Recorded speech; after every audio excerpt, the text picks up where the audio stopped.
Good morning, good afternoon, good evening, wherever you are in the world. My name is Jade, and this is How to App on iOS. And today we have singer-songwriter all the way from Chicago, Illinois, Dan Eckberg. Dan Eckberg, man. Yeah. And we're going to kick off with playing one of his tracks. And it is an absolute banger. This is...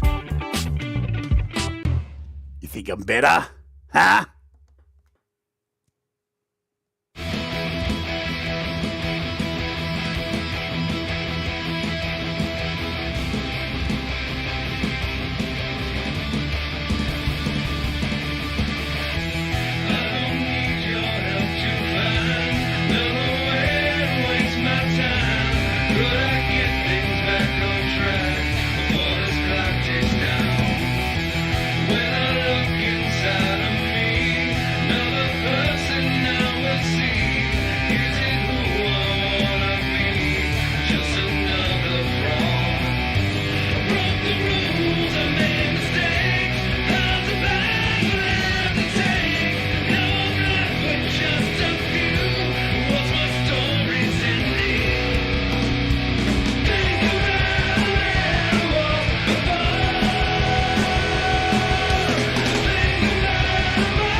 All right, settle down. There isn't a pigeon.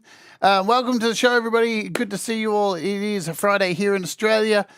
It's my last day of the week, end of the work week, and as you can see, I'm a little bit peppy today. Got some good news yesterday and some bad news, but we got some good news yesterday. So We can talk about that a little bit later, maybe. But welcome to the show. This is our interview show, and I get a day off tomorrow. But I'm really excited today to have this guy on the show. I've been known this guy for a little while, just a little while. Had the opportunity to master some of his music. Been in contact with him a bit. He's won a few apps from me, probably about 2,000. Who knows? But he's a super awesome dude, and it's good to have him on the show. I want to welcome you all here in the chat. I hope you're all doing well. I actually got 7 hours of sleep last night, uninterrupted. Haven't had that for about 3 months. Whew. Anyway, so kick back for the next 2 hours. We're going to hang out and listen to some great music, find out a little bit more about this artist, and get straight to it. So, yeah, kick back, relax. I hope you've got a beverage and everything's cool. Let me just do this. Oops, no, I didn't want to do that. Shoo. All right, back over here. All right, without further ado, let's bring the man on. Ladies and gentlemen, let's just bring him in. He's Dan the man. He's the winning man. He's the lucky man. He's Dan Eckberg, and he's coming all the way from Illinois. Let's bring him on the show with some applause. Boom. Good morning. Morning. Boom. How are you today, Dan? I'm great. Yeah, Awesome. I don't want that app that tells me how many apps I have. No, Sure, I don't want that one. A lot. A lot. Yes. You know, if you've got a lot of apps, it just comes up and says Dan Eckberg on AUBE. That's all it says. They should put a feature like that in there. Absolutely.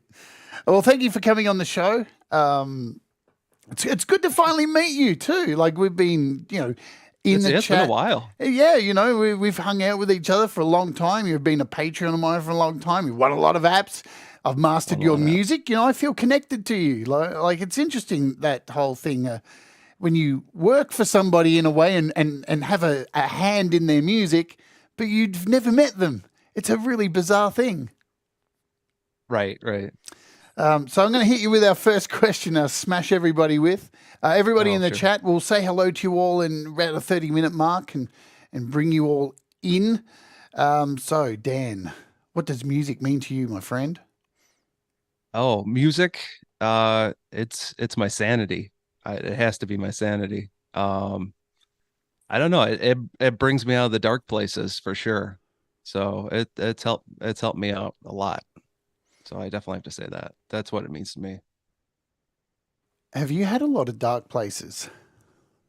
I would have to say, I've been depressed like many people, and especially, after COVID and everything, 2020, it was a lot of downtime. So, I think I wrote The Darkness to kind of pull me out of it in a sense. So. Right, because you have quite a unique job, yeah. You work in a forge. Yeah. So tell us when you first told me that, I'm like thinking like you're like in the Mandalorian, you're the forger. You're like taking Beskar and helping the Mandalorian. Well, yeah, not Beskar, but yeah, a whole bunch of different metals. Yeah. It would be cool if it was Beskar. Yeah, right. So how long have you been doing that? What's all that involve? And Oh my goodness. yeah. I've been a forging engineer for about I think it's a little over 15 years now, and it's just taking a piece of steel, heating it up, and taking it to a final shape. A shape that we would send to a machiner, and it becomes, say, like a part in your car or framing, or even golf clubs or whatnot. So, could you make weapons? We do.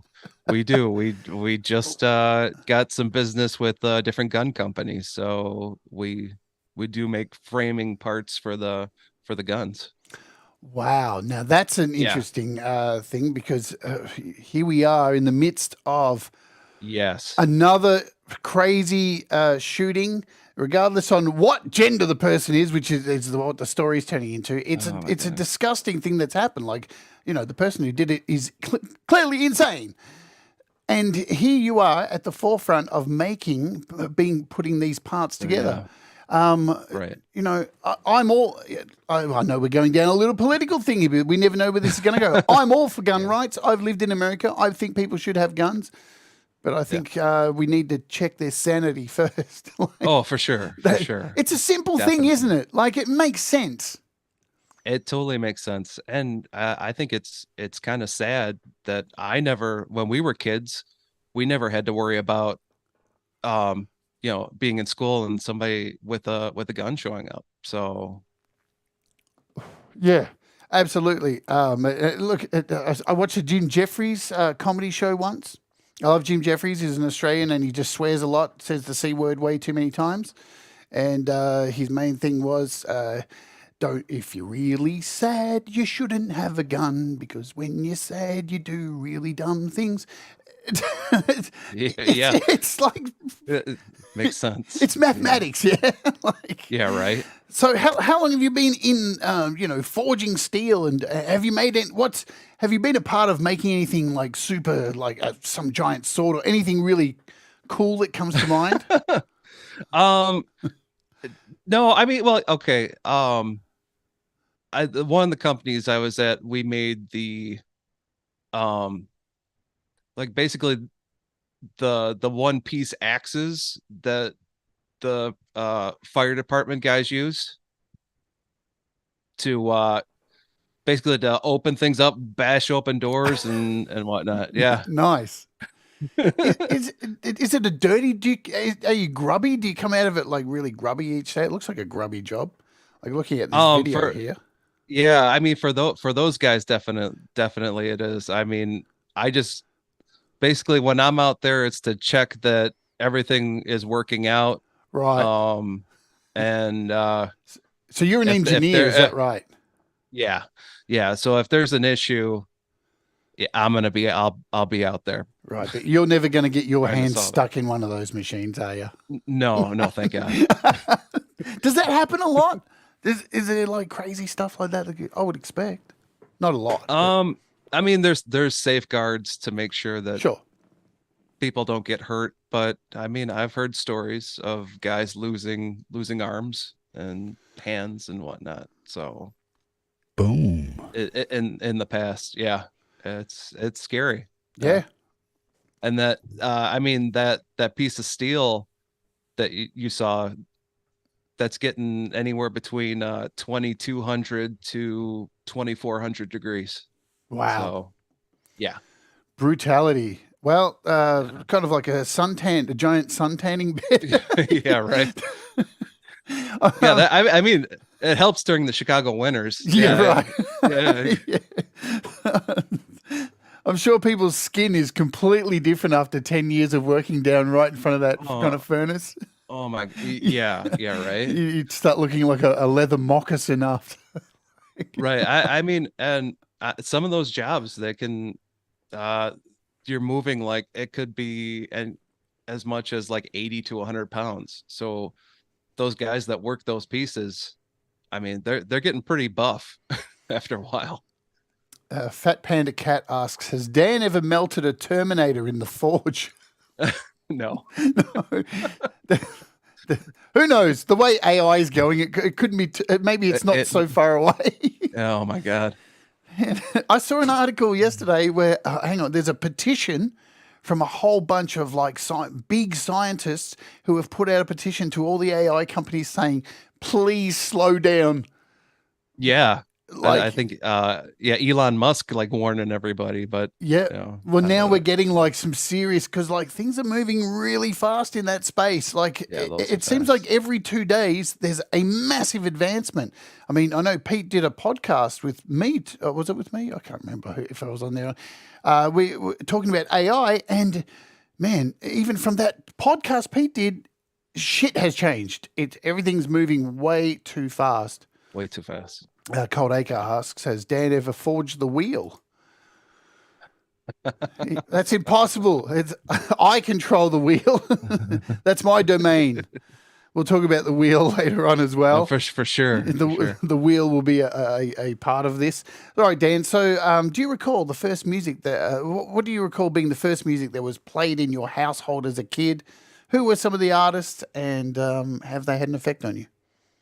Uh, my mom would play a whole bunch of the pop from like the 80s, like a bunch of the pop stations and whatnot. So it could be anything. I mean, my dad, uh, he would always play country music. So that wasn't my favorite. Although that, Speaking although of I speaking of yeah, country music, yeah. music. I mean, I think he had bought like uh a single of a Clint Black tape, Oh wow! and we went down to Florida, and that tape had like two or three songs on it, and he had it in the whole way down to Florida. Oh Lord! I mean, by the end, I took that tape and I think I threw it out the window, or I hid it somewhere. You should do a cover of those songs. Do you have nightmares about those? No, I'm sure you don't. Not anymore, but Not anymore, right? You got therapy? yeah, right. Yeah. So I'm beyond it now. I'm beyond it. Yeah, you got help. That's good to know. I got help. I got the help. Well, that's a good thing. Did any of the music, this '80s stuff, resonate with you? Any of the music your mum played? I was an '80s person too. I listened to here in Australia. I listened to Casey Kasem every week, and remember that I Just Called to Say I Love You was at #1 for a fucking year somehow. Oh wow. That's Wow, I didn't know that. Yeah. Yeah, man. How? I don't even know how. How? It's a fucking boring song. Did any of her music rub off on what you're creating now? Um, probably not so much, but I don't. It's funny. From listening to that, like when I was a kid, I really liked like Annie Lennox and Cyndi Lauper from those days. So, Amazing singers. yeah. Both very unique too. And Cyndi Lauper has continued to go on and be very interesting. I've seen lots of live performances of her doing time after time, just with her and a piano and stuff, and she just continues It's to just evolve. Yeah. Yeah, she's awesome. And she was not only big in the music, Cyndi Lauper. Was she on the first WrestleMania? I'm pretty sure she was. No idea. She was doing wrestling as well. So I think she wrestled with Wendy Richter. I don't know. Yeah, Oh my gosh. but also a good wrestler.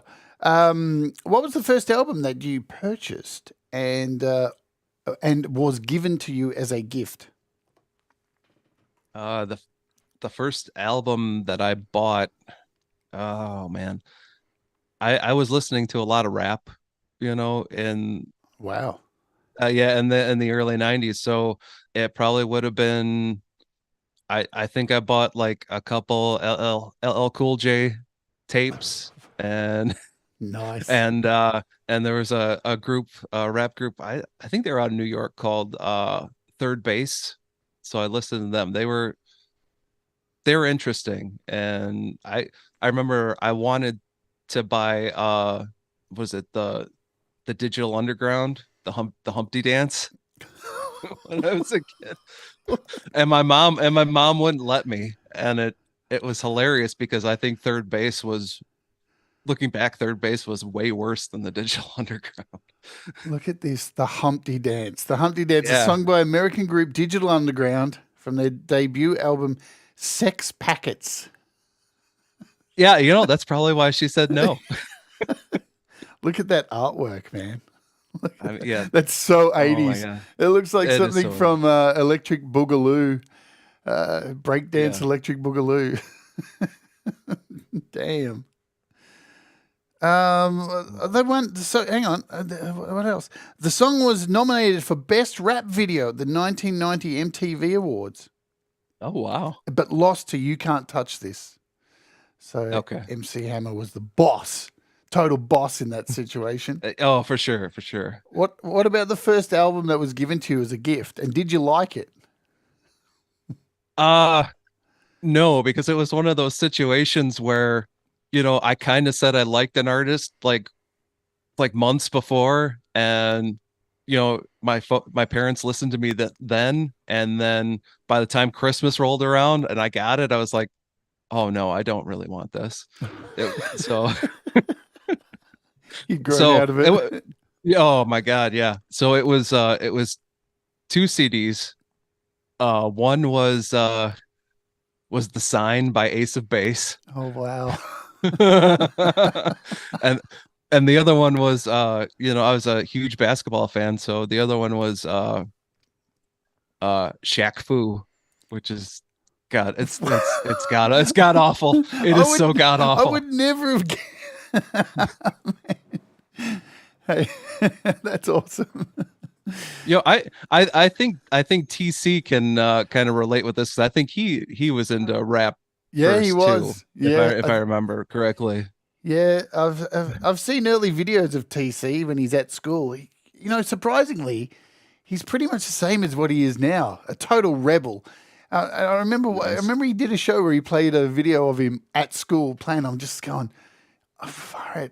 That just reminds me of me when I was at school. But I got suspended for all the shit that I did when I was on Oh stage in man. the school band.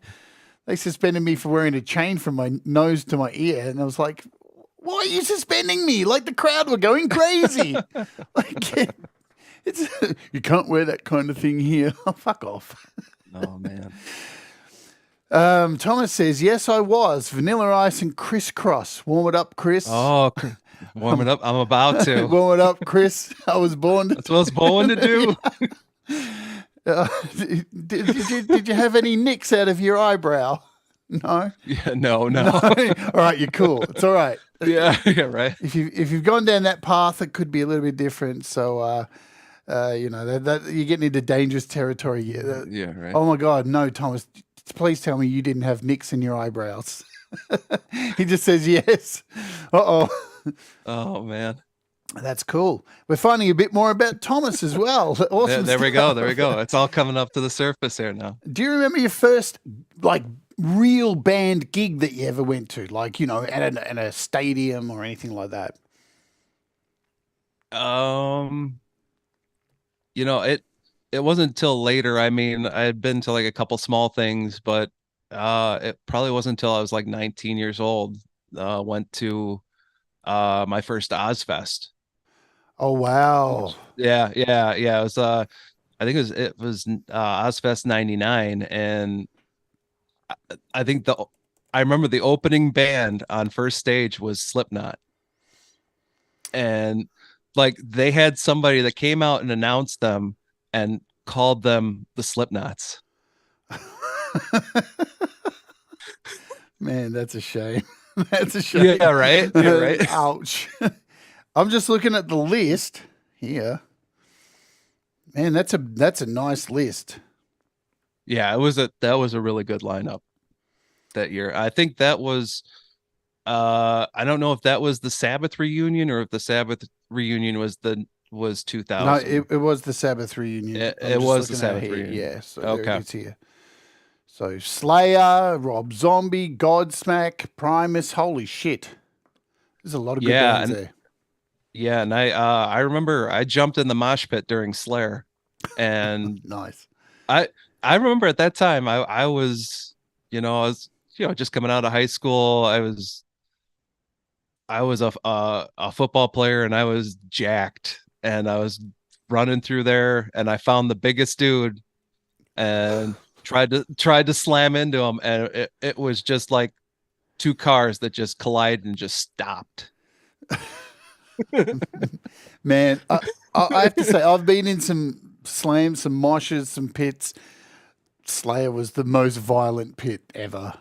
Yeah, Absolutely. and yeah, and it was funny. I got out, and somebody's like, "Dude, did you see the people with the razor blades?" And I'm like, "Oh God, no, I didn't." What? Yeah, yeah. Man, what am I talking about? It's America. Of course there was razor blades. Of course, of course. I'm so surprised there wasn't guns as well, and a tank. Yeah. I'm like, Man. well, good. I'm glad I didn't run into that. No, No. No, yeah. I wonder. I've seen a lot of mosh pits lately, and they seem to have changed. There's like a lot of this new thing where people are doing this arm swinging and actually literally throwing punches, and it's like, Oh yeah, I think it's the ridiculous. message got lost somewhere that like it's supposed to be like jovial in a way, but violent. But just going in swinging your arms like helicopters doesn't seem like a cool thing. Yeah, I mean, I saw that at like me and my wife met with went up with some friends and we went and uh we saw oh man, uh, we saw a bunch of punk bands Hmm. and yeah, we saw the kids on the floor. Of course, we're in the balcony because we're getting old, you know. and, It's okay. and I see the kids doing that. And I'm like, what are they doing? Yeah. We just ran around and tried to hit people, you know? I know, like intentionally going in and throwing right hooks just seems And if they're the message got throwing a right lost. cross. Yeah, Yeah, totally got lost. I don't know. It's not UFC, guys. Relax. Like, you're not there to actually hurt each other and put each other in hospital. It's meant to be like fun. Yeah. I don't know. Have you ever stage dived before, Dan? No. Oh, wait. I haven't exactly dived. But when I was in my band in the mid 2000s, we we played a show and like the stage was way up high. I think it was like 7 or 8 feet raised, Right. and I took the mic and I jumped off the stage. I just jumped off the stage and I saw the look in the sound guy's face and it was he wanted to kill me. How did you land? Did people move? Oh yeah, people moved. People moved. There's nothing worse. Yeah, people moved and yeah, my ankle was a little sore after that on that landing, but otherwise it was okay. And then getting the daggers from the sound guy, and I think I knocked over some mic stands in the process. So yeah, he was not happy with me at all. Well, I'm going to do a special soon going through some of my old bands when I was young. I've found a whole lot of videos and I was going through them Nice. last week. And I was really surprised at how many times in these gigs I kept climbing on things. One in particular, and I know Cold Acre, who's been a part of the metal scene with me, so he knows where I'm talking about. Sure. There's this club called Hell, and they have a lighting rig going across the top of the stage. And every time I played there, I would climb up like a monkey and grapple across the lighting rig. Nice. And yeah, it was a little wonder after a while they stopped inviting my band to play because I was a dickhead. When you're young, dumb, and wanting to excrete stuff that rhymes with that, you do stupid things. Yeah. And I did plenty of them. Let's play a track. What have we Okay. got? Let's jump over here to my YouTube and you spoke about the darkness earlier. Let's play the darkness. What is the darkness about, Dan? It's kind of like I think it's my hype song, but I think I was kind of trying to write it for everybody going through COVID at the time. It's just, I mean, there's a couple songs with that message just to, let's get out of this. Let's enjoy life. Let's bring ourselves back up. Yep, there were a lot of COVID songs around the time, and we all had our ways of putting. I actually didn't do a COVID song because, strangely enough, I was kind of enjoying COVID, like being locked away from all the animals. Yeah, yeah, one of my coworkers, really loved COVID. So I just felt it was so good. It was like, oh, finally, I don't have to share the same air with these animals for, for a time. It did after about 9 months though of being locked in here in Melbourne. It kind of got a bit frustrating. I was climbing the walls, sure. but all right, let's play the darkness. Let's do it, folks. All right. Grab a drink, relax, chill. We'll be back here in exactly about 4 minutes and 7 seconds. This is The Darkness by Dan Eckberg. Boom.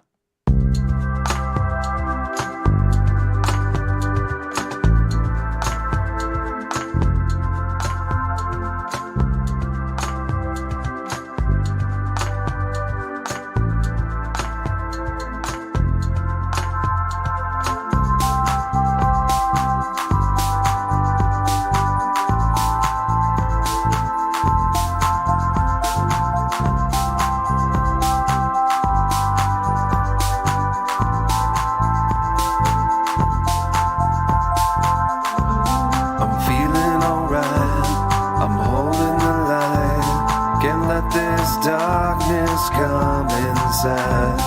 I'm moving about, replacing the doubt. They build and they try to shut me down. Live today,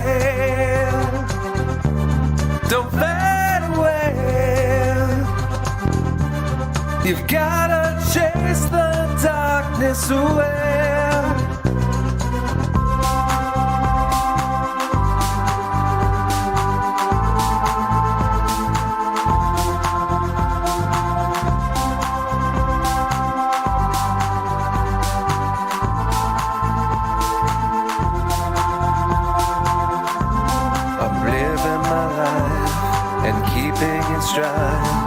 Try to enjoy the wrong and right. I'm making the plans and holding the hands, making the memories we share. Live today, don't fade away. You've gotta chase the darkness away.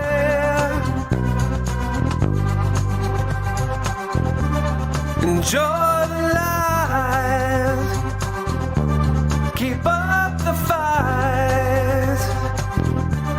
So many reasons to live your life.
The Darkness.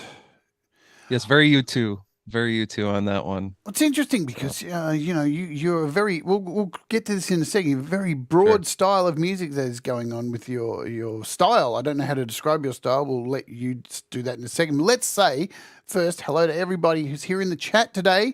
All right. Guys, can you please make my job easier and just type something, anything, even if it's anything that you type or something, so I don't have to do the scrolling and find you all.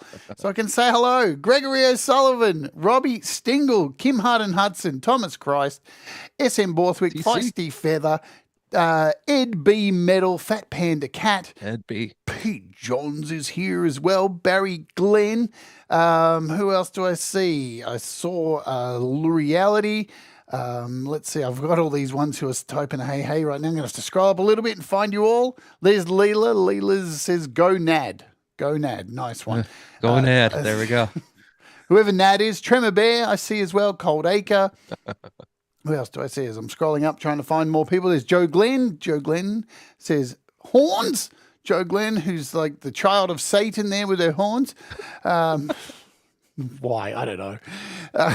It's probably because she works with me. So who else? If I've missed you guys, just let me know that you're here so I can find you and shout you out. And thank you all for being here. There's a wonderful 23 of you hanging out with us today. So thank you for spending a couple of hours with us here today. If I've missed you, it's your fault because you didn't write anything. Bongo brain.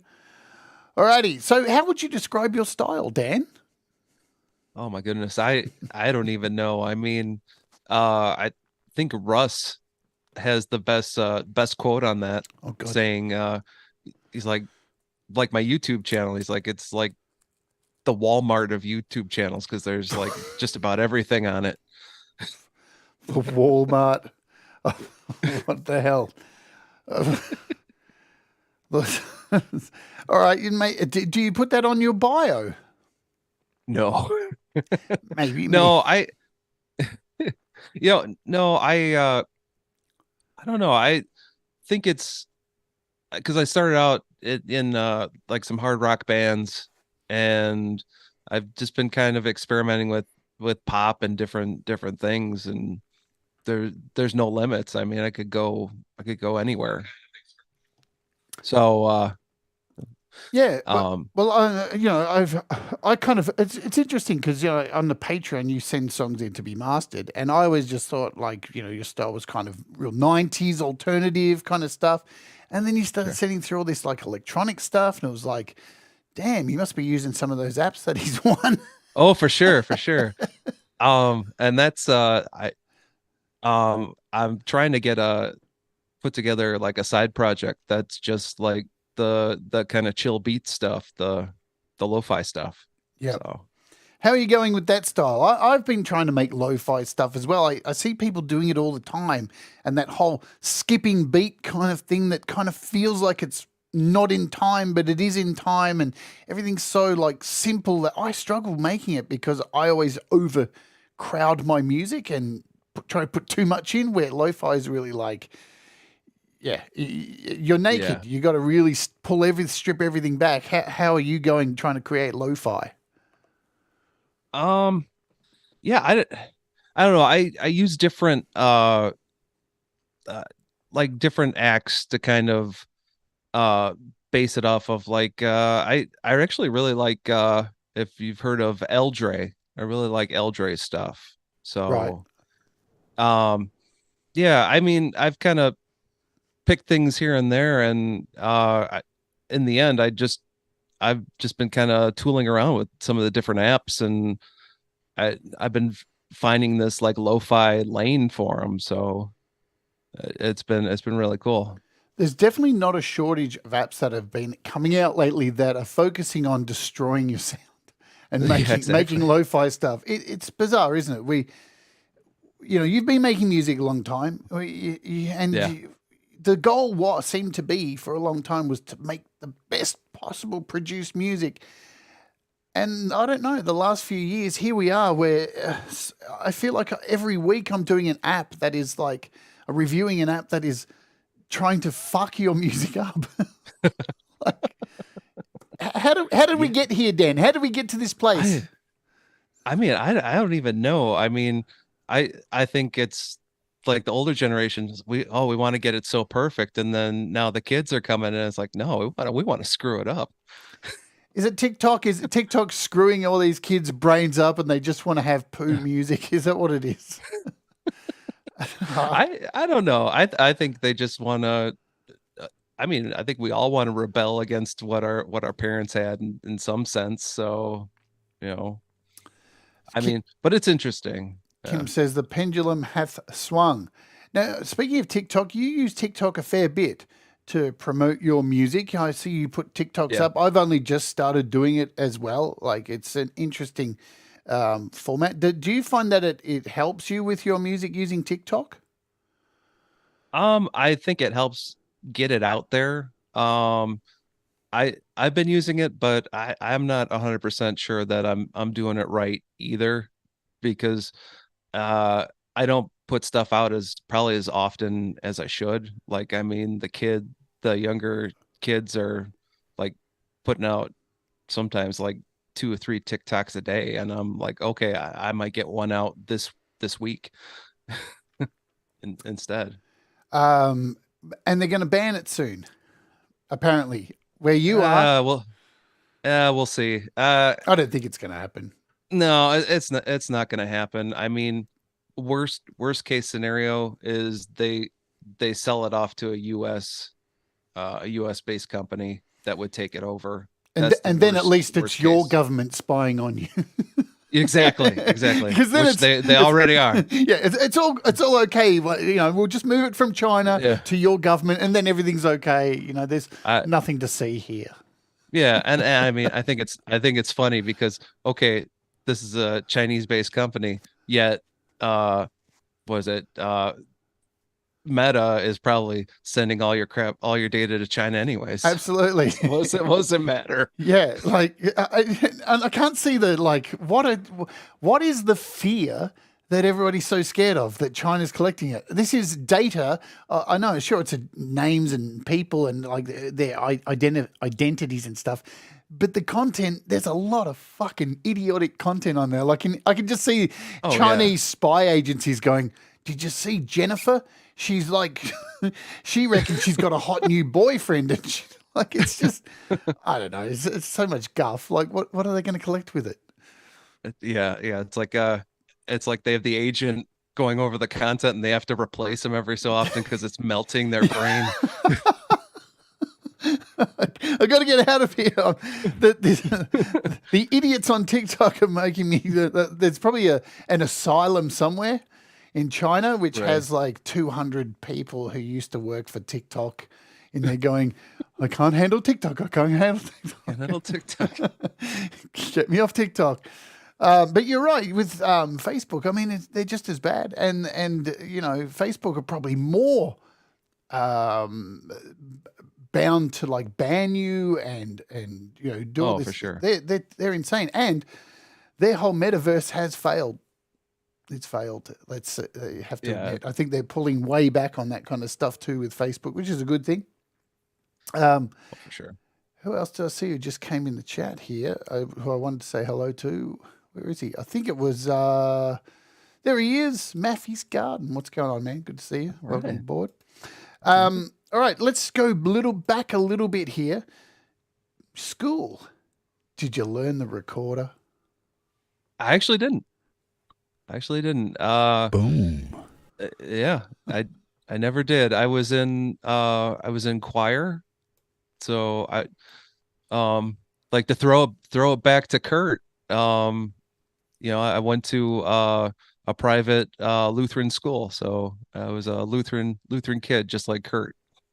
God, what is? I swear, everybody who's on this show has come from bloody religious schools or choirs or things like that. I guess it's America. Yeah, I guess. I mean, it's funny because I was at first in choir, I was just hang out in the back row. I was a bass with my buddies, and then like we got a new choir teacher and she wanted everybody to sing for her. And I like individually, and I went up and I sang for her, and she's like, "Your voice is so nice. What are you doing in the basses? We're gonna make you a soprano now." Oh. And so did you do like lots of I guess school things in front of audiences? Yeah. I mean, I think we even did there was like a group that came in and they were doing like Disney songs or something like that. So we were singing along to like Aladdin and like different Disney stuff. So it was interesting for sure. Man, I want to hear you sing Aladdin now. Oh man, no. I don't want to hear me sing Aladdin at all. Come on. What about a bit of Finding Nemo? Oh man. I bet you've now. So in school, were there music lessons for guitar or anything like that? Or when did you pick up a guitar? Oh, I didn't pick up a guitar until I joined my first band. And what was that first band's name? God, I think it's probably so bad that I don't even want to remember it. Come on. You got to confront. You I- got to confront these things at some point. All right. I think we call ourselves Southern Comfort. And Nice. You wouldn't even been. Were you even old enough to drink Southern Comfort? at that point, you know what? I was 20, and Oh. then I was 20, Yeah. and then eventually we were, and but we were terrible. We were trying to do classic. We were trying to cover classic rock songs, and we had no business even being like a punk band at that point. So What a great line. No business being a punk band. Did you play gigs? we just like yeah, we played like some open mics, and then we got a show like for some, I don't even remember what it was. It was like some youth group thing, and I don't know, in the one guy's town, and we went there, and like our drummer didn't show up, but there was a guy there that played drums, so we're like, okay, can you jump on the drum kit? So do you play? And yeah. Are you a multiple instrument kind of guy? Have you played multiple instruments? I mean, for me, it's been vocals, it's been guitar, and then I kind of play keys. I play synths. I'm not a great keyboard player at all, but there's some amazing things you can do with synths to make up for that. So but I do play I did pick up bass because my last band at this point, uh bass player quit and joined well, I mean, he went to AA, and he's like, I can't do the band anymore. I'm having a baby. My wife's having a baby, and I have to check myself into AA. So it's like, oh, okay. You do you, man. Yeah. And I was like, yeah. And I was like, okay, I guess I'll try to pick up the bass duties in the band. So now you've played a fair bit in bands and tried to get a bunch of bands, off the ground. What are some of the bands you did before we hit the C word? So, and what are some band names and gigging? Tell us about that kind of journey. So I think my most successful band, we eventually called ourselves Well-Known Strangers, and we played all over like Northwest Indiana and like the Chicagoland area. And yeah, I would say we probably played anywhere from like 70 to 100 gigs, and eventually ended up putting a demo together.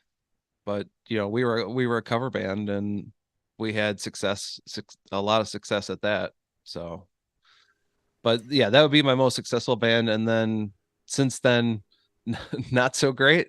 I mean, I started a band with like one of my neighbors, and like in like 20, I think, was it in 2011 or 2012, and I brought in some friends, and that was interesting.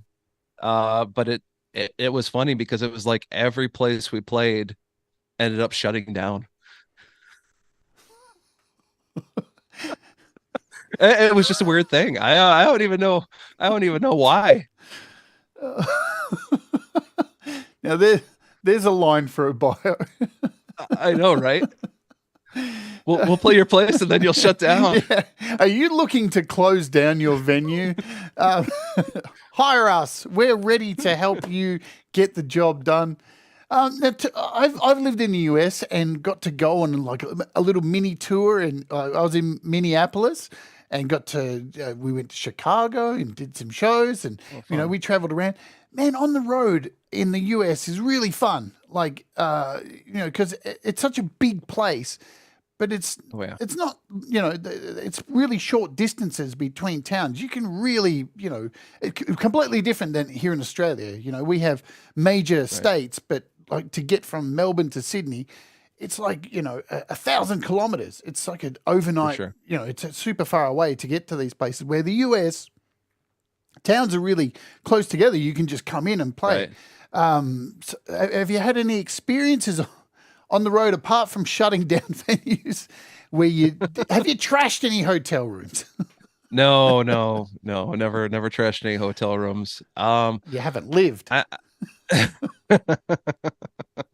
I mean, I think the coolest thing is, like, we got asked to do so Well Known Strangers got asked to do a Battle of the Bands in like at the Lakeshore Theater in Chicago, and we ended up renting a bus and like grabbing a whole bunch of our like fans and friends and fans, and we just like kind of it was like the party bus all the way to the venue, which was kind of nice. But I mean, other than that, everything's been relatively close, so not so much with the touring, but definitely played plenty of shows. What do I see? I'm just looking back at the comments. I thought I saw a comment, a smart-ass comment from somebody. Oh, yeah, Barry Glenn wrote, I'm sure it wasn't your fault, Dan, that the venue's closed down. Yeah, right? It's like, we're letting you know now. It's not your fault, so hopefully you can sleep easier tonight. So, yeah, I mean, it was funny. It was funny. Like the one place, it was like, oh, I remember that show, and like it wasn't that long. It hadn't been that long since we played the show, and I'm driving by, and I'm like, wait, it's a Sleep Number store now? What the hell? Oh my God, it turned into a betting. Yeah. You should have gone in there and said, can I get a Sleep Number 11? We don't have 11, but I like to turn everything up to 11. Dear, oh dear. Now, through your first band is where you met your wife. Am I correct with this? Yes. How did that go down? Well, okay, so she came to our very first show, and she was kind of dating the drummer who was helping us out. Rock and roll. And yeah, and we really hit it off. We were talking, we really hit it off. But I was a gentleman, and nothing really came about then, but she ended up coming to one of our later shows, and we ended up hanging out, and one thing led to another, and now we've been married for hang on, 15. You better get this right, Dan. Yeah, we've been married for about 15 years, so About? Yeah. Don't get me in trouble, Jade. Don't get me in trouble. Pressure's on. Like TikTok. I'm not here to get you in trouble at all. Why would I do that? Hang on. So you said she wasn't with the drummer in your band? No. Oh, she was. Yeah. So was he still in the band? Was there a breakup? Now I'm delving. No, he was no longer in the band at that point. Right. So yeah, that normally happens. That. Yeah, I've been in bands like that where I was once in a band, right? In my band Despised, and we played this gig, and there's this amazing girl who played bass in the band before us, and I was like, dude, if we could get her in the band, it'd be so cool. And later that night, I got drunk and ended up kissing her somewhere, and everyone was going, "We can't get her in the band. You kissed her and shit." But we had talks later on, and I said, we got to try and poach her and get her in the band. And right. And everyone was like, all right, we'll do it, but you got to promise not to try and slime her. And I was like, I won't do it. And funnily enough, we got her in the band, and the next 2 years, everybody else in the band ended up in a relationship with her. And then after it ended, they left, and then the next dude had a relationship with her, then they left, and the next dude. And then it was just, all that was left in the band was me and her. And I looked at her and was like, well, when in Rome. And then not long after that, I was out of the band. That's terrible. True story, though. Wow. Yeah. The lesson is don't trust your mates in a band when you get a girl in there. You're right. And don't blame the girl, man, because far out, these boys can be very persuasive, let's say. Well, they were back then anyway. So you hook up. She's obviously coming to all your shows, yeah? And digging your music. Yeah. It was really good. And and then it's funny, then we got engaged, and not long after that the band kind of imploded at that point. So Yeah, it happens. yeah. And it's hard enough to hold together a relationship with one person. Keeping a band together is, fuck, man, it's hard work.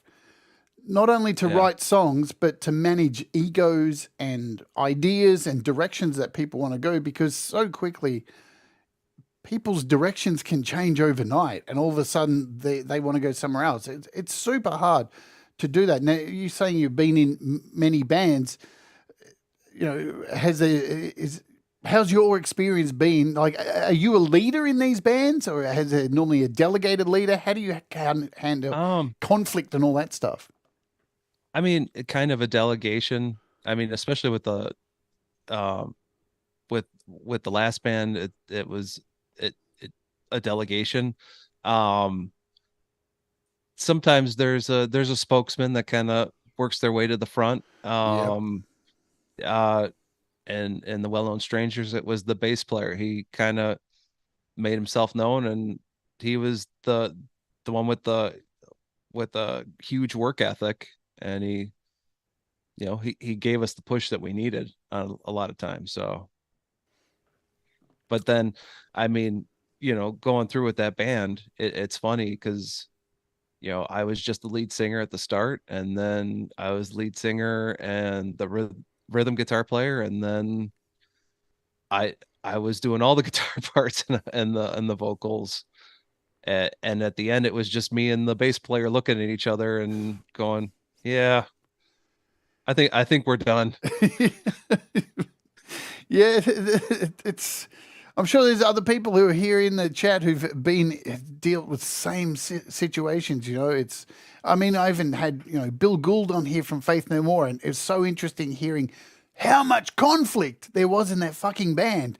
And it's amazing that they were even able to produce the music that they did. I mean, it seems like there was more conflict than actual songwriting going on. Very, very hard to manage that shit. Yeah, it's really hard to manage that. Let's play a track. Let's play, speaking of road trips and doing stuff, see how segues just work? There we go. This is Road Trips. You want to tell us about this track, Dan? So, I mean, it was just a fun thing that I put together, and I don't know if anybody knows 15th Bend. I remember he left, I think he left a comment on it, and he really actually loves this song, and I was like, really? Okay.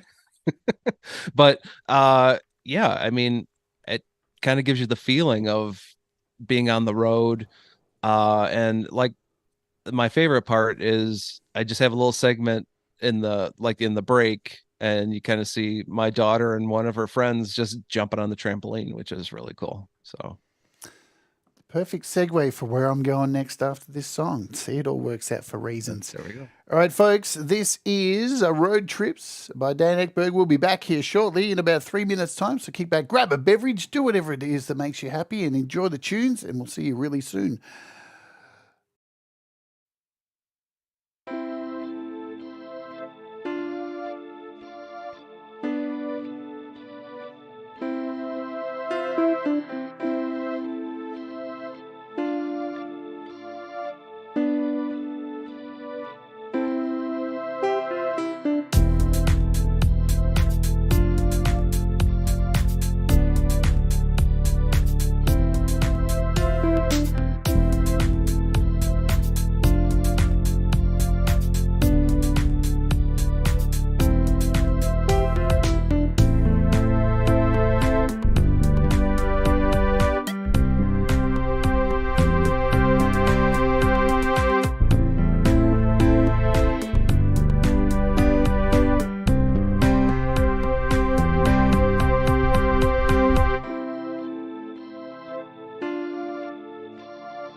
I can see why 15th Band would have loved that, because he loves noodling over the top of things, and there's plenty of room to go over the top of that. So, Oh yeah, for sure. absolutely. And it is interesting seeing you delve into all these different styles of music. I do love that about what you're doing. And speaking of your other star in your house there, who is bouncing around on a trampoline there, you are an amazing human being. You adopted a fucking newborn child. Isn't this right? Yeah? Yeah. Dude, Yeah. you go up in scale 110 million% in my book. There should be so many more people doing things like this. How did you come about to be, I'm lucky enough, Dan, to be a friend of yours on Facebook and see your family life and see your loving family all the time, you know. How did all this come about, and, you know, bringing this wonderful child into your life? Well, we came into the fact that we had some issues as far as having kids, and that was, you know, the idea to adopt, you know, that it was like one of the best things we ever did, and it's been awesome. She's been awesome, and it's been amazing to see her grow up and into the fine young lady she is at this point. So it was tough at first. I mean, she was born a month premature, and she was in NICU for like 2 weeks, and that was in Indianapolis. So, you know, we ended up taking and my wife Amy ended up taking a lot of time off and going down there to be with her. So it was yeah, it's been awesome. And yeah. It changes you. No matter how you have a child in your life, like, and seeing, like, I just saw you put a post up about her being an absolute star gymnastics champion. So Oh soon my she's goodness. soon Yeah. she's just going to make you look like a vision in the past of Dad's. I'm so much better than my dad. He's a washed up rock star. I'm kicking it. They all do, man. They all they all outshine you. It's Oh, gonna. it's awesome. It's awesome. I hope she, you know, she wants to be the next Simone Biles, or, you know, even better. And I hope she is. I hope she achieves her dreams. So that's all we can hope for as parents, you know. Does she rock out to your music, Dan? Uh Has she got you on not so Spotify? much. Does she, No. she doesn't have you on Spotify. She doesn't have you on TikTok. What's going on? Oh, no, she definitely, no, she's not on TikTok. She's 10. She's 10. No TikTok for her. No TikTok for her. Well, I never know, man. You know, it seems like the age of people getting on TikTok is like, soon they're gonna be toddlers on TikTok. The way it's Oh going. my gosh. Yeah, I mean, yeah, it's like yeah, you're 10, no TikTok, But no I bet cell phone. I bet she's nagging for it though at 10.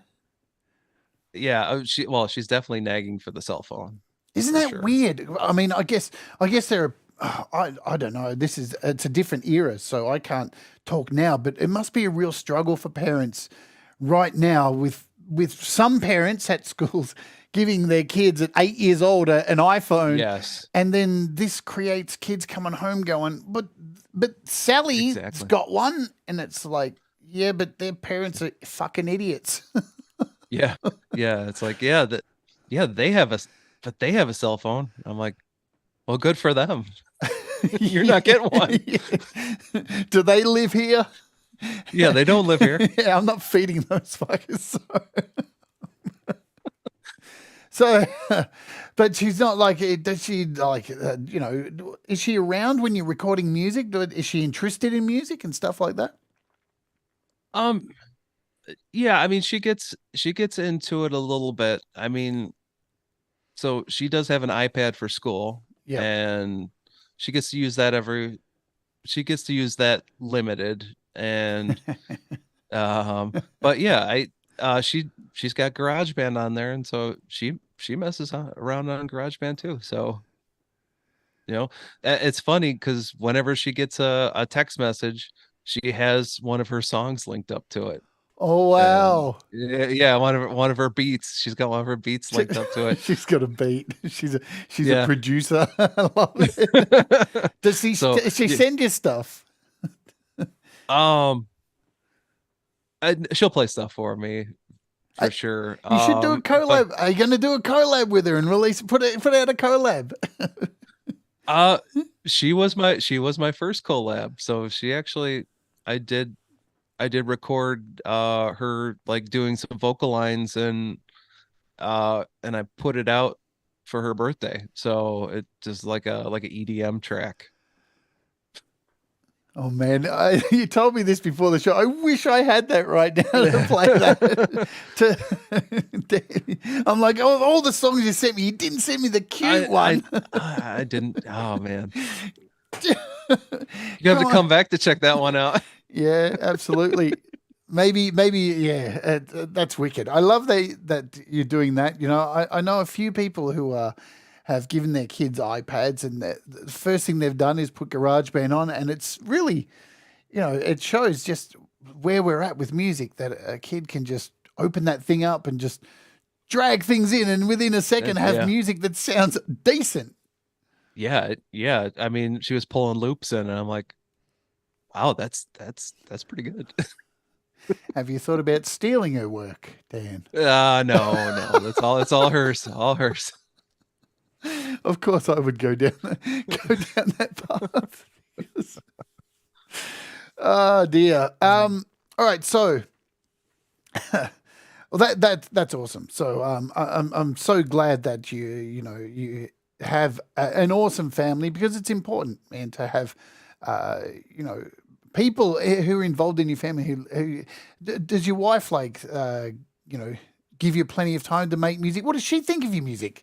Because now that you're doing your own music, compared to, I mean, she met you like as a rock and roll star on stage, and now you're like in a bedroom. Yeah. It's funny. I was telling her about live streaming. Oh man, I should get into doing some live stream performances, and she's like, on YouTube? Why don't you just get a band and play out live? You could get a band and stream to YouTube. That's the thing. Yeah. It's interesting streaming to YouTube, playing music, because, you are essentially just in a room singing to the wall. Right. When you think about it, it is. It's so weird. Yeah. When you think about it. I'm afraid I could end up in a old person's home, some retirement home, maybe an institution, and I'll be rocking back and forward going, but I need to sing in the room in front of the invisible people. It's probably something that's going to happen to me. So COVID hits, it puts an end to music live for you. It takes you out of work. Because were you able to work during that time with as it forging? I mean, like the factory workers, a lot of them were considered, and I'm not 100% sure, a lot of them were considered essential at that time. Right. Because of all the industries we're kind of feeding with that. And we were told to stay at home. I ended up coming back like after 6 months, because Amy works at home as well. Mm-hmm. And I think we were kind of getting on each other's nerves. Yeah. We're not meant to work in the same space, in a sense. But it was 6 months, and then I was coming back. So 6 months is a long time. I mean, but yeah, for us here in Melbourne, Australia, in Victoria, we had the longest lockdown in the world. I mean, it was 9 months, and they let us out briefly, and then they locked us back down again. It was insane. And people were fucking angry, because it seemed like the rest of the world had opened up, and we were still locked down. But now looking at what's going on with myself back in the hospital system, me dealing with lots of health stuff, it's still everywhere. Like there's still people Yeah. with the thing, and it's it's just not publicized anymore. It's going to be with us forever. But It is. how did it change you musically? So is this around the time, had you already found the gateway drug, aka Pete Johns? Pete Johns. It well, yeah, I think at that point the band just stopped Yep. because we were about to get ready to start looking for gigs, and then the pandemic hit, and I was just messing around on my iPhone, and yeah, and then I looked up, I was just looking up GarageBand, and then there's this funny looking dude telling me all about GarageBand. I'm like, this guy's kind of he's fun. I'll listen to some of his stuff. I think everybody's got the same story. And I was just looking It's for the this. same origin story. I was just looking around on YouTube, and there's this funny looking guy, and there he was, and there's something about Pete. He's so personable. Like there's a Yeah. lot of YouTubers out there who, the video starts and they're like, fucking, they're here and then they're here and they're fucking hello, and they're yelling at you and they're screaming at you, and it's just like, shut the fuck up, dude. Like, I just want to learn something. Like, you don't need to sell everything at me. But Pete was just like, when I found him, he was just, g'day, coppers, how you going? And he's just really personable. And Yeah, it just draws you in. yeah, and were you looking for something specific on GarageBand when you first found him? Yeah, I don't even remember.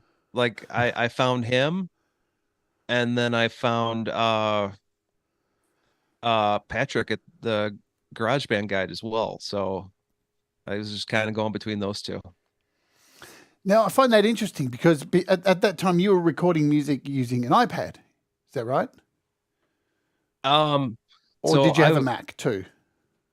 No, I had an iPhone Yep. and an iPad, and I was kind of going between the two. And it wasn't it was an old iPad.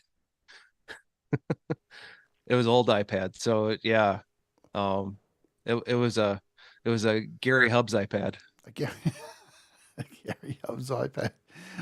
He's upgraded, thank God. I remember those days where poor old Gary was, man. It's hard because, everything, we talked about this at the beginning with AI. Everything's moving so quickly, and Right. people are trying to release apps and things that do so much more on an iPad.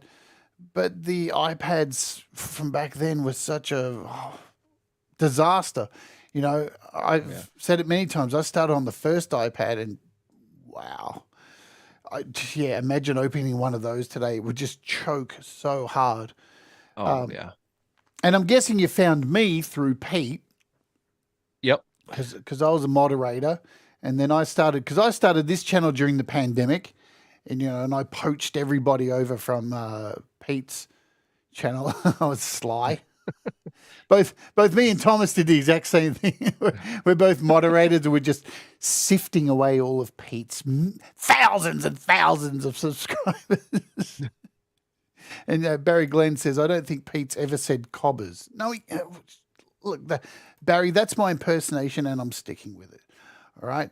So you come across Pete, you start making music in GarageBand, and what's your project list look like? I think it's gotten a little better. I mean, there's a lot of songs that say music with a number after them for sure. I've gotten better. At naming projects. So you're up to version control? Yeah. It's been upping. It's been upping and upping. First there was a lot of stuff named music. Now there was stuff with names, and then we're adding versions at this point. I don't even want to look at mine. Mine's a mess. It's a thing, and you should own your mess. If that's a thing. Let's see where I'm up to. Let's bring up my thing. Song 362. Wow. There you go. But Something to strive for. hang on, there's even higher, 381. Everything's a mess. As you can see, there's things with titles. There's some folders in there. Sure. It doesn't matter. Clearly, the ones, how I work is, the ones that have a song number mean that shit I'll probably never, ever look at again. And one day, I'll put them all into a folder and go through them all and probably end up with 10 albums. You know? Oh my goodness. But Yeah, and that's the way it goes. I mean, I think I found a song in there, and I started messing with it, and I think that's a song that actually has a title now, and heck, I might actually put it out in like 3 or 4 months. I'm going to grab a track here, and then we're going to come back and talk about your experiences releasing music and putting it out. Because from my knowledge and me following you, you're doing pretty good with people like listening to your music. You're not doing too shabby, especially on Spotify. You had a pretty good year last year. I did. And I want to pick your brain to find out how you're doing that shit. Okay. All right, so let's jump over here. We're going to play Black Cloud. You want to give us a little bit of a spiel about what this is all about? Yeah, so it's about the train derailment in Ohio. Oh. Yeah, and kind of what the people going through, and it's a sad situation. You know, and I don't even know if the president's been there. I mean, Trump was there. A couple other people were there, and I don't even think our president has showed up to show support. And it's just kind of a sad situation. It's a weird one, isn't it? Because Yeah. I follow a lot of independent news stuff on YouTube, and it was all there, but the mainstream just They ignored it. Just crickets. Yeah. Why? Like, if I want to ask the same thing. yeah, like if ever there, and I've fallen down conspiracy holes before and stuff like that, and woken up to a lot of them that they're nonsense. But some things just stand out. Like there's got to be, and obviously, let's be real. The reasons someone's gonna get sure. affected monetarily, and they don't want to be, and they're being protected, and there's definitely somebody being protected there, monetarily wise. But it's odd because this thing's bad. Yeah, and that's why I wrote the song, is because it's like, let's put some light on this thing, because this is really bad. Let's get this out there. I mean, and I found different TikToks of people in the area, and I would put the song over it, because I'm like, we need to get this out here. This is insane.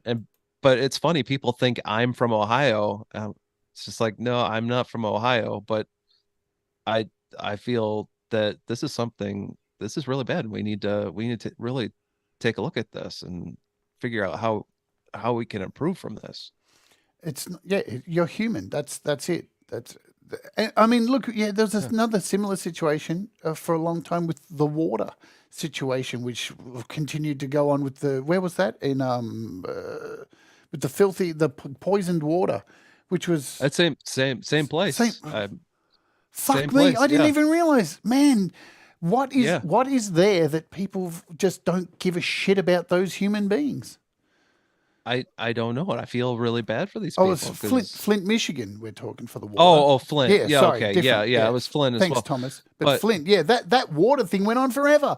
There were people in bathtubs with their skin all fucked up, and just nothing happened. Like nobody wanted to take the fall for it and stuff like that. Yeah, it's sad. I mean, that, and this current situation. I mean, I saw some of the videos, people chucking they'd chuck rocks in the water, and then you'd see like it looked like an oil slick in there, and it's like, what are we doing? Yeah, this is the greatest country in the world. What's going on? What is going on? Let's play this song. Let's do it. This is Black Cloud, folks. Chill, relax, and we're gonna play this track. Let's do it. Oh yeah, boom. Have I got everything right? Yeah, go. Oh, there's a black cloud over Ohio that's coming down. There's a black cloud over Ohio that's coming down. Didn't know what it would come to. Don't you know they're gonna blame you? There's a black cloud over Ohio that's coming down. The acid is filling in the lungs. Oh, the acid is filling in the lungs. If they hold and hold and hold their breath, will it save them from their sudden death? Oh, the acid is filling in the lungs.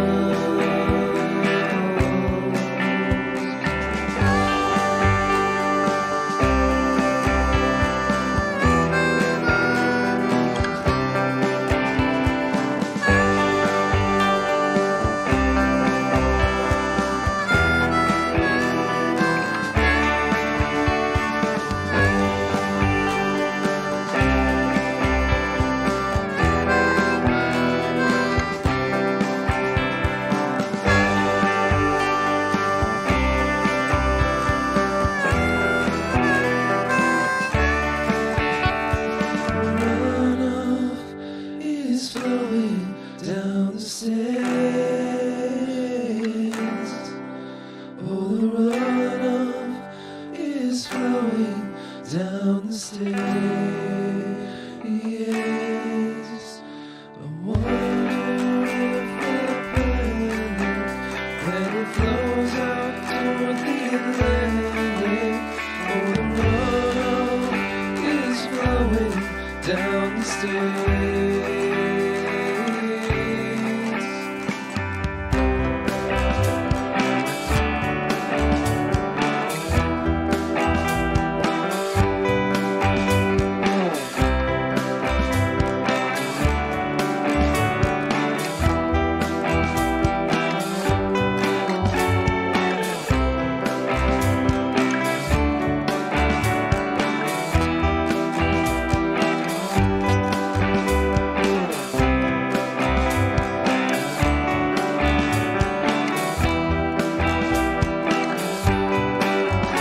There's a black cloud over Ohio that's coming down.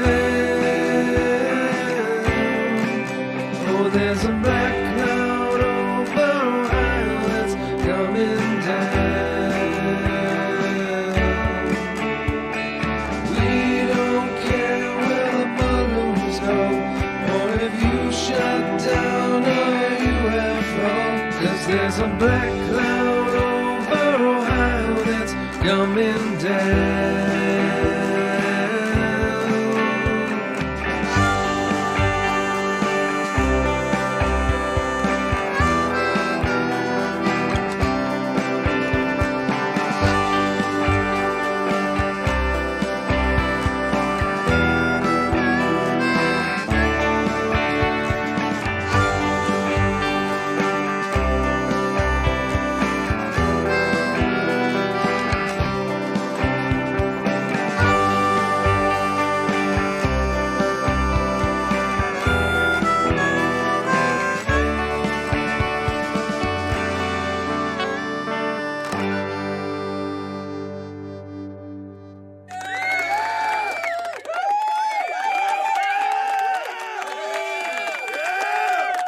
Definitely one of your best tracks, man. It is a wicked track.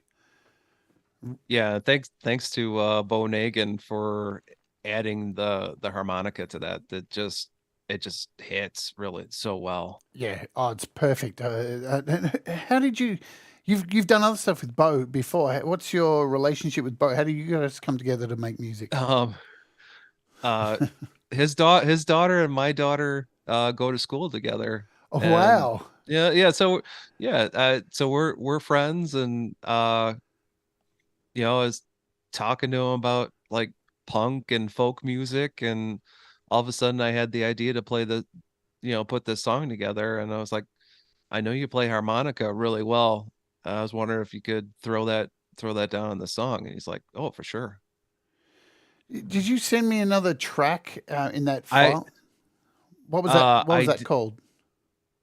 that was called For What It's Worth. So that's Bo's song.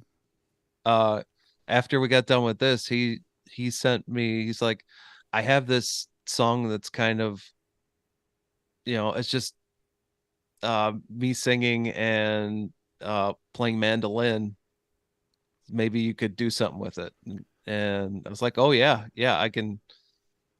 Yeah, I'd love to mess with that. So So have you added stuff yeah. to that project? Oh yeah. Oh, cool. Oh yeah. So nobody's heard this, yeah? Yeah, so the Ooh. right. So the wave file, yeah, nobody, just me and Bo. Just me and Bo at this point. And yeah, I'm really excited. It turned out so well. But it just started out with one just him singing and playing mandolin on through a microphone. I'm downloading it And now because yeah. you sent me the band project as well. We'll save that for another time. I'm Yeah. just downloading it now. So, man, that song's really, really powerful. I really love when you do. I really love your music. That is the real grungy stuff. Oh yeah. You've got a real, in my opinion, when you do that stuff, it's kind of almost like a Beatles Nirvana in a way. Oh yeah. There's a real soul to it where it's not as angsty as Nirvana, but it's got that grunge feel. I really love that kind of stuff that you do. Thanks. Who? Yeah, that's the stuff that comes naturally. That probably comes the most naturally as far as my voice, because yeah, I grew up like, in junior high and high school, like just singing along to Nirvana, and like getting huge into grunge, and and then post grunge after it. Post grunge.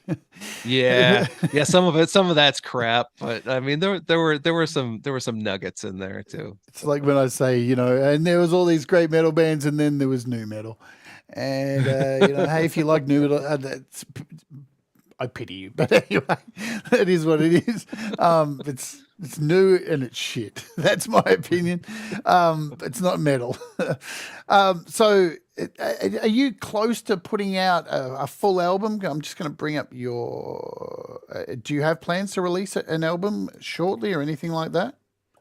No, not probably not for a while. I mean, eh, I've just been doing all singles. But there is a thought in my mind to putting together at least an EP. Yep. Putting out an EP later, probably later this year.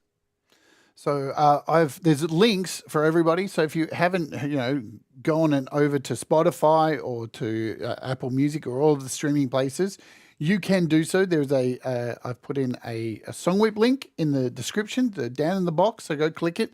Plus, you've also just released a Bandcamp page, yeah? Yeah.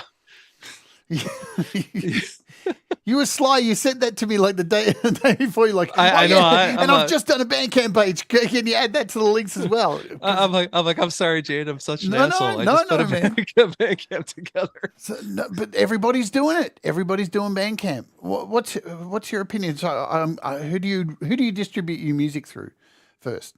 To Spotify. You know who I distribute through. Go ahead. DistroKid. Yeah, DistroKid.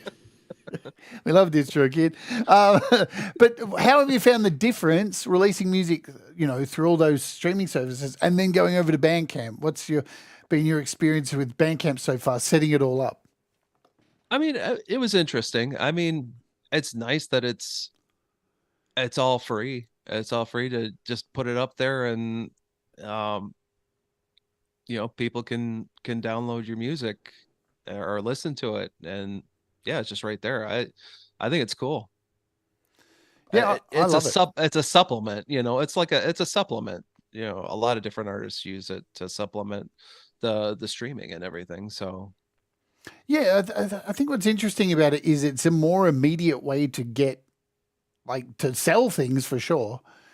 Because, of course, with all the streaming services, it's totally unclear what you're making for all streams. You see all these numbers come up, and it's like, but Oh what my does that goodness, equate yeah. to in money? Like, not that any of us, Like hardly anything. yeah, not that any of us are expecting to be the next, the next. I nearly said Hitler. I mean, what's his name? Kanye, same difference. Oh yeah. No, nobody wants to be the next Kanye. But yeah. So now you had a big year on Spotify last year as well too. I noticed. I was seeing. I don't do that shit. I never put up like stats and all that stuff for Spotify each year. But I Sure. see everyone doing it, and you had a massive year on did. Spotify. How did you get so many streams for last year?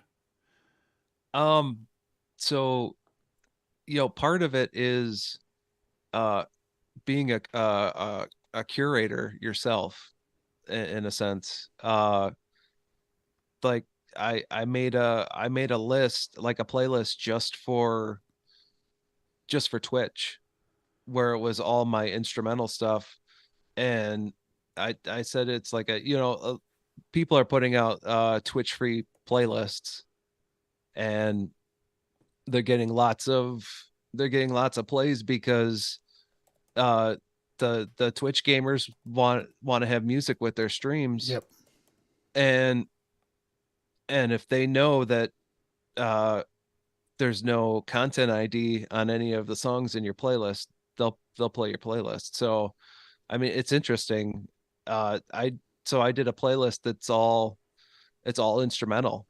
It's all instrumentals, and I think I have a couple of your songs on there too. I think as cool. well. But yeah, You poor but thing. but I think it's a lot of it's been being a bit of a curator, and then working oh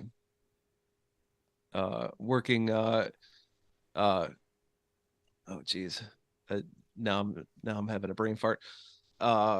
Twitter, working Twitter has been huge for getting streams, because I know, like, you get all those people that say I need music on Twitter, and some of them are legit. Some are other artists that are looking to put your music on their artist playlists. Some are just people at companies trying to gouge you or whatever. But I mean, that has helped a lot. Like, hitting up Twitter has been huge. I wish I could get unbanned from Twitter. I try every month to get unbanned, but no, it's a lifetime ban. I've just found, so here's this instrumental copyright free stuff you've got on here. So this is cool. So you've created your own playlist here. You've got utensils in there. Wicked. That's cool. So thanks for that. It's a really good idea. Because there are lots of streamers looking to play music on live streams. I mean, Rhett does this on the Mix Club. He makes music for people to, content ID free, so people can use it. You can do that stuff. You can submit it to YouTube so it appears up there. You've got all these playlists here. So you've got Dan's list here. 15th Band is on here. Dan Eckberg. So Friggsy, Gary Hubbs. And it's a very clever. I wish I had the time in the world to do all this kind of stuff, but unfortunately, YouTube sucks everything out. Like, for sure. It's one of the things I wish. I know Pete's the same. It's one of the things I wish I was able to do more of, was promote more of my music. And instead, I end up sitting here showing how I'm making it all the time, and then it's made. You put it out, and then the next day, a new app. So it's really hard to do that. So yeah, maybe we will have you on soon for a behind the song or how to promote kind of thing. Yeah. Because here, look, if I go back here, 534 monthly listeners. That's no mean feat. Like you add that Yeah, up well- over the, that's this year, isn't it? So Yeah, and okay. So that's gonna drop, not super dramatically, but it's probably gonna drop, say, 100 or 120 listeners, because I saw that I had this massive jump one day. This last 28 days, I was looking, I had this huge jump, and I'm like, oh my God, I I think I made it onto a Spotify playlist. right. And no, I didn't. I was looking through, and I guess a playlist that I got on, some idiot botted the playlist. So I've got probably about 120, I'm guessing about 120 monthly listeners, all from Japan, that are probably bots. Man, this world is getting taken over by bots. It's ridiculous. It sucks. It sucks because I was, it jumped me up here. I'm like, oh, but yes, I'm.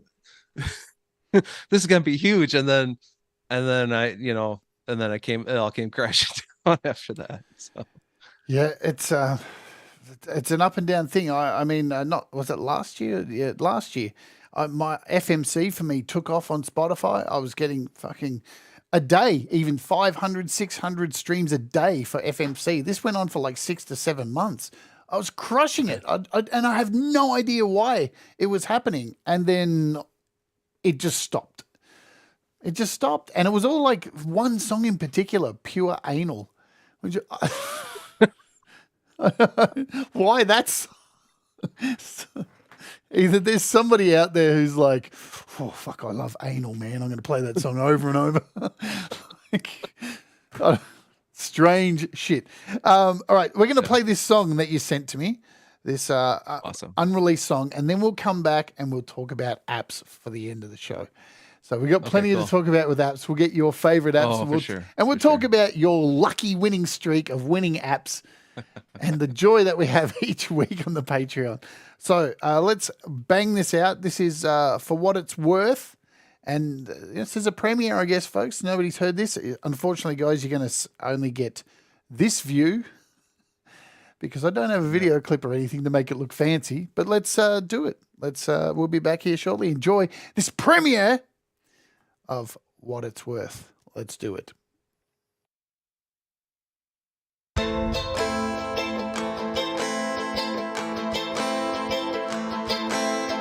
Woke up this morning and for once had nothing to say. Didn't know whether to kill, whether to pray. And my little girls are the only things keeping me going. 'Cause my soul is sinking down just like a stone. Time ain't moving along fast enough. And life is always so goddamn tough. But it's better than the alternative. Just a last meal with a shotgun sedative. One time or another's gonna be my last on this earth. But I'm hoping that by my hand is worth.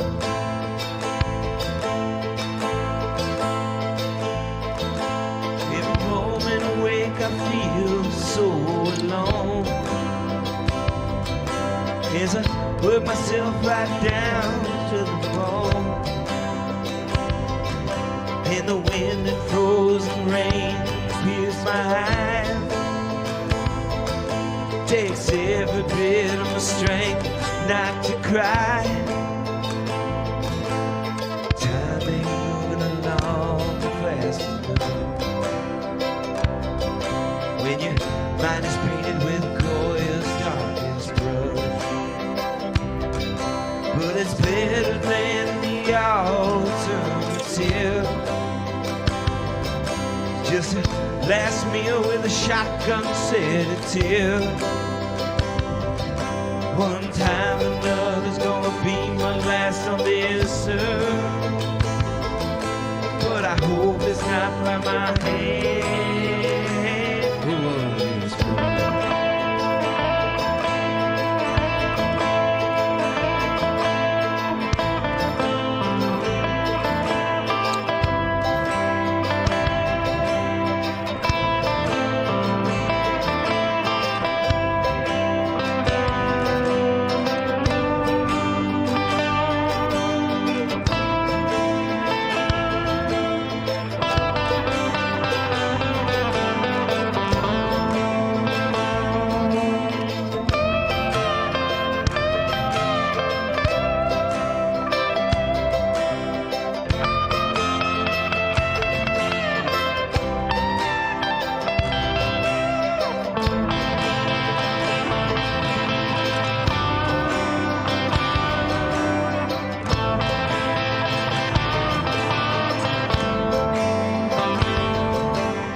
Wasting away and I just can't think straight.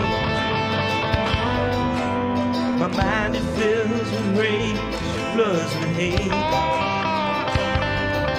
I'm a runaway train and I ain't got no break. My eyes are burning and my hands, they shake. Time ain't moving along fast enough. Yes, my hopes and dreams all turn to dust. But it's better than the alternative. Just a last meal with a shotgun sedative. One time or another's gonna be my last on this earth. But I hope it's not by my hand.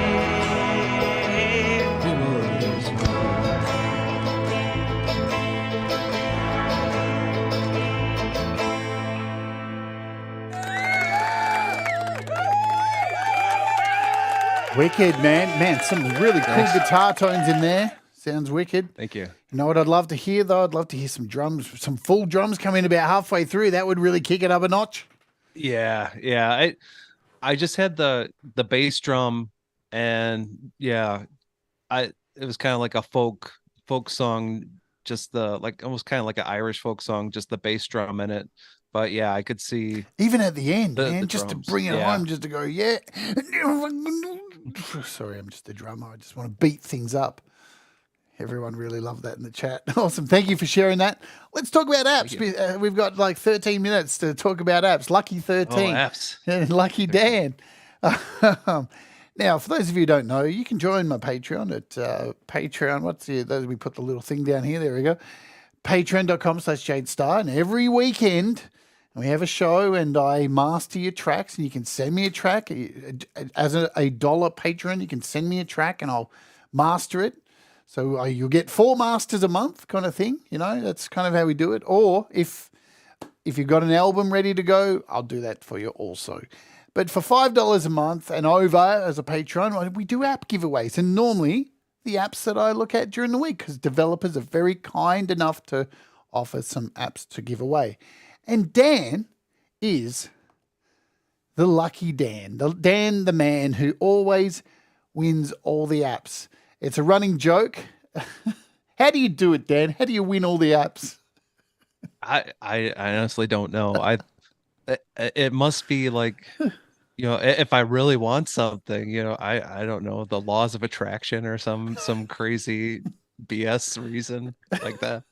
Like it's so much so that we talk about it on Clubhouse. We just say, oh, we may as well just give this to Dan and then just give away 2. I've got 3 to give away. We'll give 1 to Dan and just spin the wheel for everyone else. And like you win all these apps. what are some of the apps that you use to make music? Have there been any of these ones that stand out? I'll bring up the App Store. Sure. Let's run through some apps and I'll go and grab them. Tell me, let's go through Okay. 10 apps or something that you use every day or you love. Oh man. Oh wow. Okay. Well, I really like that Chord AI has been huge. Oh, wicked. I mean, yeah. I mean, even that song with Bo, he had sent me the song and I pulled it into there so it just gave me all the, the chords. I mean, he had like something written out, but I'm like, oh, this is giving me even more chords than what he ended up giving me to play. It's amazing, isn't it? Like this, it seems like such a simple app. And when I first saw it, I was like, well, what? These kind of apps, dude, I use these all the time too, because the beauty is like I could grab one of your songs and just whack it in here and work out how to play it. We live in amazing times, and this is one of those great, and there's obviously been an update as well, which I haven't updated. 17 hours ago, bug fixes and stability improvements. That's good. That's what you want to see from an app, that they give a shit about it. Yeah. So, all right. There's an app that you're using. Anything else that you can come off the top of your brain that you're using? Oh, easily Rhino. Rhino. It's a beast. Yeah, Rhino is a beast. I love Rhino. I can never find it when I do a search just by typing Rhino. There it is. I always look at this shit. I always come up with Clan of Crocodiles. What the Apple, Yeah, sort your shit. Rhino. What do you love about Rhino? Oh, you can get some crazy harsh tones with this. Yeah. Just awesome. Just awesome. I love Rhino. I mean, and I like mixing it, so I'll mix it with other guitar sim apps as well. So, but yeah, it's really sweet. Something about Rhino, because it steps outside of the usual, because we get a lot of amp sims that replicate and have, skeuomorphic designs of like famous heads and all this shit, and that's all nice, but it's really a waste of time a lot of the time. I don't need pretty pictures. I need an amp sim that sounds wicked and just bypasses all that shit, and that's what Rhino does. It doesn't look like an amp sim. It looks kind of ugly, and it sounds ugly as fucking hell. It's beautiful. Yeah, that's great that you can just plug in your own IRs into it as well. So that really helps. Yeah, 4 IRs spread across. It's very overlooked, this thing, because it's not a lot of the bigger companies, there's so much gloss and shine on all of their apps, because of the skeuomorphic thing, Yeah. Pete John says there's only so many ways you can make an amp look like a Marshall without actually mentioning Marshall. It's so true. It's so true. And that's the other thing, Rhino just doesn't try to mimic anything at all. It just, here's a tone, and I promise you it's going to tear your balls off. And that's what you want from guitar. Anything else you can think of? Oh man. Did you win? Did you win Rhino?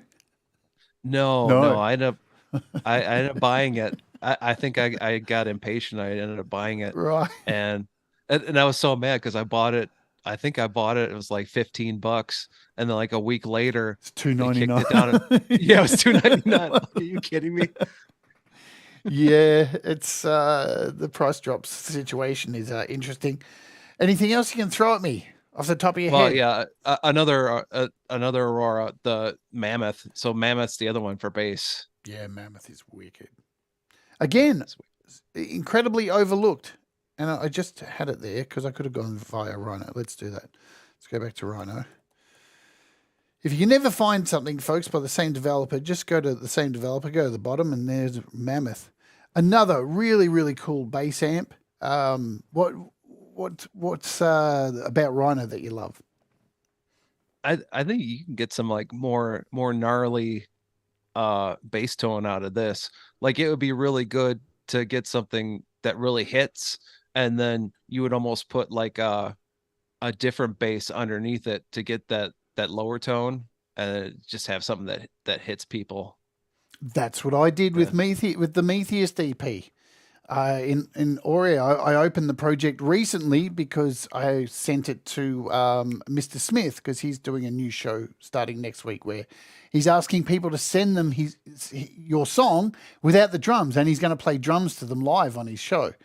So I opened up the Metheist EP for World Divided and was like, what? I did that? I used Mammoth on one bass track and then took the same bass line and ran it through a completely different bass tone. And it sounds sick because, Mammoth has a lot of real farty bass tones. You can... Oh, yeah. Especially when you're down tuning to B and D, they sound like farts. But Mammoth is a killer app, and Mammoth always seems to be on sale as well. Anything else, Dan? Oh man, what's that other? Oh man, what's the other bass? The other bass one. This is one I did win. Basement. Oh, Basement. Yeah, Basement. Basement is awesome. I've been using that a lot lately. Yeah. It's interesting, this app, because there's a lot of really cool stuff in it, but I just find myself opening it every time, going to the default sounds and choosing the one bass tone that's in there that is just brutal. It just fattens it up within a second. I mean, this thing, if you want to fatten up some bass, oh, that's great. Yeah, it just takes your bass from if you've got the weakest bass tone ever, you throw this on and the bass sounds like it's pumping through your genitals. It's so brutal. It's fantastic. Love it. All right. I know Russ is sitting there. I can just hear him right now going, is that all he's fucking got to say with all the apps that he's fucking won? Fucking... But, we jest, and, it's part of being a Patreon, man. If you're not a Patreon, anyone can win, and it's not rigged, and Dan's just lucky. And, hey, you pay your Patreon, you win an app, and it's awesome. Again, I'm just ever so grateful that the developers, trust me to offer apps up to give to you guys on the Patreon, because it's awesome fun. We get to spin the wheel each week, which is always a bit of nonsense and stupidity. All right, we are at the end, man, and it goes quick. It always goes quick. Does. You think 2 hours is everyone who comes on is exactly the same. Watching it is a bit different. It's always like, man, really 2 hours? Jeez, I got things to do. But when you're doing it, fuck. Yeah, it just flies. Yeah. Wow. There's so much more we could talk about, absolutely. But I want to thank you for coming on and sharing part of your life, who you are, your music. And, it's really good to get to know you finally after, as I said in the beginning, being a part of your music, even though it's a small part, and mastering your music and doing all that. So thank you so much. Guys, I want you to go down to the description, go get his music, go buy something from Bandcamp, go add all his music to you, whatever you listen to, just go and do it, share it around, do whatever, do the right thing. Yeah. As Tom says here, Dan will win, but other people win too. So it's not always that way. So I'm going to hit you with the last question that I hit everybody with, and I forgot to hit Audible with when he was on. Sorry, Audie. If you were giving advice to somebody who was starting to make music, Dan, when would be the best time to start? Oh man, just do it. Just do it. Nothing's holding you back. Just jump right in. Oops. Just do it, motherfucker. Just make music and be happy, yeah? That's what it's all about. That's what everybody here does in the chat. There's so many wonderful musicians who are here watching. And if you're, you've just found this channel, thank you for joining and checking out this wonderful artist who we have here. Every week we have wonderful artists on at the end of the week, like Dan. And, go and support them because they'll support you back. So thank you, Dan, for coming on here. Thanks, everybody, for being here today. Any final words before we dump everybody over to Pete Johns? Hey, I know everybody was wondering how you're doing, Jade.